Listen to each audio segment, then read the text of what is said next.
দেখুন কিভাবে নুরাল পাগলার সেই কবরকে ভেঙে দিচ্ছে আম জনসাধারণ।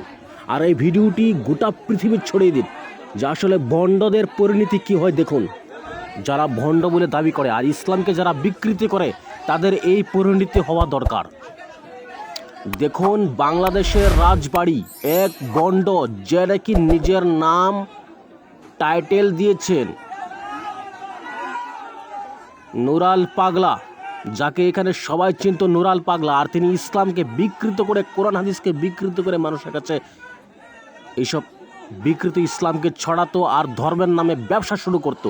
আর আম জনসাধারণ আজকে এসে দেখুন, গোটা বাংলাদেশের জনগণ দেখুন, গোটা পৃথিবীর মুসলিম জাতি দেখুন, বাংলাদেশে যারা এরকম ভণ্ডর আস্তানা গড়বে তাদের আস্তানা এই করে গড়িয়ে দেওয়া হবে, তাদের আস্তানা এই করে ভেঙে দেওয়া হবে।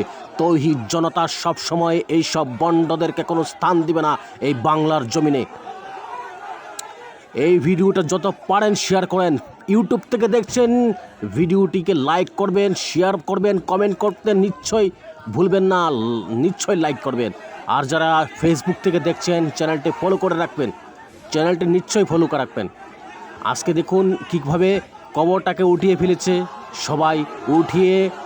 সবাই প্রতিবাদ করে যাচ্ছে, প্রতিবাদ করে করে রাস্তার মাঝখানে। আর আজকে এই নুরাল পাগলার লাশকে, এই মৃত লাশকে আজকে জ্বালিয়ে দেওয়া হবে যাতে তারা দ্বিতীয়বার এরকম আস্তানা গড়তে না পারে। এরকম দেখুন, সরাসরি দেখুন কিভাবে তারা তারা জ্বালিয়ে দিচ্ছে। আমি আপনাদেরকে সরাসরি লাইভ দেখাচ্ছি, আপনারা দেখুন কিভাবে তারা জ্বালিয়ে দিয়েছে। আর এরকম ভণ্ডদের পরিণতি এরকমই হওয়া দরকার। যারা কোরআন হাদিসকে নিয়ে খেলা করবে বাংলার জমিনে, তাদের কোনো স্থান নেই বাংলার জমিনে। বাংলাদেশে যারা এরকম ধর্মের নামে ব্যবসা চালাবে তাদের পরিণতি এমনই হবে, সে যেই না হোক কেন।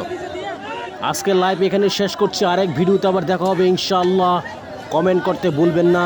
কমেন্টের মধ্যে আপনাদের কাছে আজকে প্রশ্ন রাখলাম যে রাসূল সাল্লাল্লাহু আলাইহি সাল্লামের মা বাবার নাম কি ছিল। নিশ্চয়ই আপনারা কমেন্টে লিখতে ভুলবেন না।